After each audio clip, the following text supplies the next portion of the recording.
এক নম্বর প্রশ্ন হচ্ছে যে আল্লাহ সবকিছুর মালিক, তো আল্লাহকে দেখা যায় না কেন? আচ্ছা, আর 2 নম্বর প্রশ্ন যে তাকে দেখা যায় না তো তাকে মানবো কেন?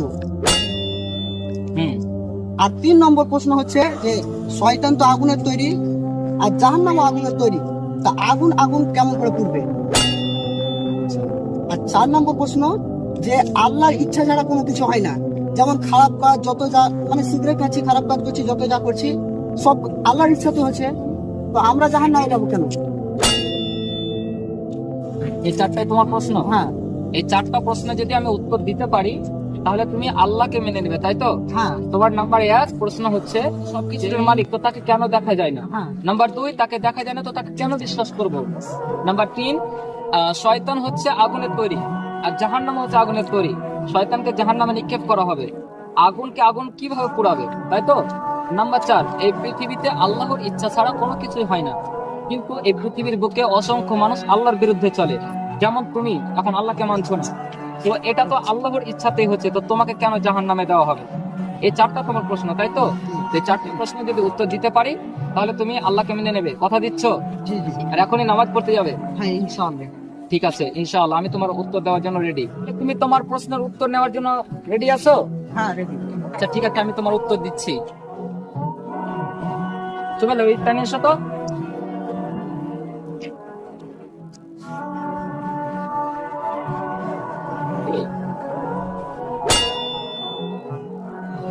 আরে আরে মুনি স্যার, আপনি এটা কি করলেন?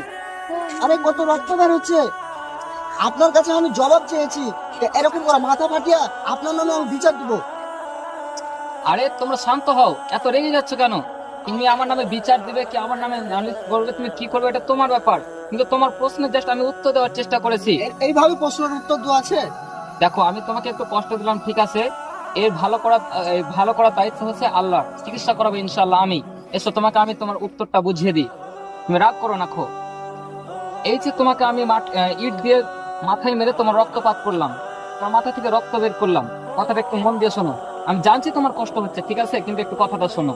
তুমি বলছো তোমার প্রথম প্রশ্ন কি ছিল, যে তিনি যে এই দুনিয়ার মালিক কিন্তু তাকে দেখা যায় না কেন? ঠিক, তাকে দেখা যায় না, তার অস্তিত্ব নেই, তো এই দুনিয়ার মালিক কিভাবে হলো? তোমাকে আমি মেরেছি, নিশ্চয় তোমার ব্যথা হয়েছে, ব্যথা হয়েছে না হয়নি? এই ব্যথার অস্তিত্ব কোথায়? তুমি আমাকে দেখাতে পারবে এই ব্যথাটা? না। তাহলে বিশ্বাস করছো কেন? নাম্বার 2, তুমি বলছো যাকে দেখা যায় না তার উপরে বিশ্বাস কেন করব? যাকে দেখা যায় না তাকে মানবো কেন? তুমি এটা বলেছো। তোমার ব্যথা হয়েছে, তুমি দেখতে পাচ্ছ না, বিশ্বাস করেছো। আচ্ছা বলো, তোমার যে ব্যথা হয়েছে তুমি মেনেছো না মানোনি? মেনেছি। তাহলে তোমার ব্যথাটা যে দেখা যায় না তাও কেন তুমি মেনেছো? অনুরূপ আল্লাহকে দেখা যায় না তাও তোমাকে মেনে নিতে হবে, তিনি আছে, তিনি অদৃশ্য, একদিন তিনি আমাদের সামনে দেখা দিবে।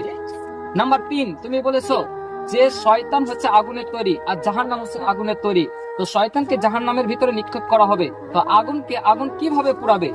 আমি যে ইটটা দিয়ে তোমার মাথাতে আঘাত করেছি, এই ইটটা প্রথমে মাটি ছিল, মাটি থেকে এই ইট তৈরি করা হয়েছে, আর তোমাকেও মাটি দিয়ে তৈরি করা হয়েছে, তো মাটিতে আঘাত করলে যদি রক্তপাত হয় তো আগুনকে আগুন পোড়াতে পারবে না কেন? নাম্বার 4, তুমি বলছো যে আল্লাহর ইচ্ছা ছাড়া এই পৃথিবীতে কোনো কিছু হয় না, যা কিছু করছো, তুমি জুয়া খেলছো, মদ খাচ্ছো, চুরি করছো, ডাকাতি করছো, ইত্যাদি ইত্যাদি, আল্লাহর অবাধ্যতায় তুমি এখানে লিপ্ত হয়ে আছো, অর্থাৎ আল্লাহকে মেনে চলছো না, তাই না? আর এটা হচ্ছে আল্লাহর ইচ্ছাতে, তো আমাকে জাহান্নামে কেন ফেলা হবে, এটা তোমার প্রশ্ন। তো তোমাকে যে আমি মারলাম, তোমার মাথা থেকে রক্ত বের করলাম, নিশ্চয় এটা আল্লাহর ইচ্ছাতে হয়েছে, তো তুমি কেন বলছো যে আল্লাহ আমার নামে তুমি বিচার দিবে, আমার নামে তুমি নালিশ করবে? কেন তুমি বলছো? তুমি যেমন রেগে গিয়ে বলছো যে হ্যাঁ আমার নামে নালিশ করবে, অনুরূপ আল্লাহ সুবহানাহু ওয়া তাআলা মানুষকে পৃথিবীতে পাঠিয়েছে, ঠিক, তিনার ইচ্ছা ছাড়া কোনো কিছু হয় না, ঠিক, কিন্তু তাদের কৃতকর্মে বা সুফলের একদিন বিচার হবে, তার বিচার আল্লাহ সুবহানাহু ওয়া তাআলা করবে। বুঝতে পেরেছো? হ্যাঁ ভাই আমি বুঝতে পেরেছি। যাই হোক, আমি তোমার উত্তরটা বুঝিয়ে দেওয়ার একটু চেষ্টা করলাম, তুমি দুঃখ নিও না। চলো তোমাকে ডক্টরের কাছে নিয়ে যাচ্ছি, তোমার চিকিৎসা করার দায়িত্ব আমার এবং ভালো করার দায়িত্ব আল্লাহ সুবহানাহু ওয়া তাআলা। আল্লাহর রাস্তায় আমাকে তুমি মাফ করো, আমাকে বোঝাবার জন্য এতটুকু কষ্ট দিলাম, ঠিক আছে ভাই? ঠিক আছে, চলো। আমি আজ থেকে ভালো কাজ করবো, নামাজ পড়বো।